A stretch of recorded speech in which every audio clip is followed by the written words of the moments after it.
আমি একজন সায়েন্টিস্ট হতে চাই। ছায়া প্রকাশনী, শিক্ষক শিক্ষিকা ও ছাত্রছাত্রীদের প্রথম পছন্দ।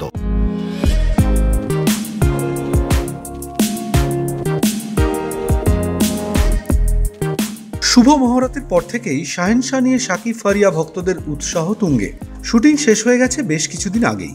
ছবি মুক্তির প্রহর গুনছিলেন পদ্মাপাড়ের সিনেপ্রেমী দর্শক। অবশেষে এসে গেল সেই সুখবর। খুব শীঘ্রই সিনেমা হলে আসছে শাহেনশাহ, কিন্তু তার জন্য তো অপেক্ষা আরো কিছু দিনের। আর তর সইছে না, তাই তো? তার জন্যই আসছে শাহেনশাহর প্রথম ঝলক।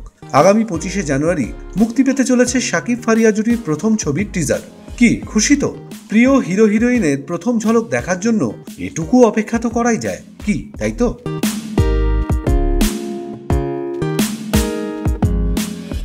লেটেস্ট নিউজ আর এক্সক্লুসিভ ভিডিওর সঙ্গে আপডেট থাকতে এখনই সাবস্ক্রাইব করুন আমাদের ইউটিউব চ্যানেল। বেল আইকনে ক্লিক করতে ভুলবেন না যেন।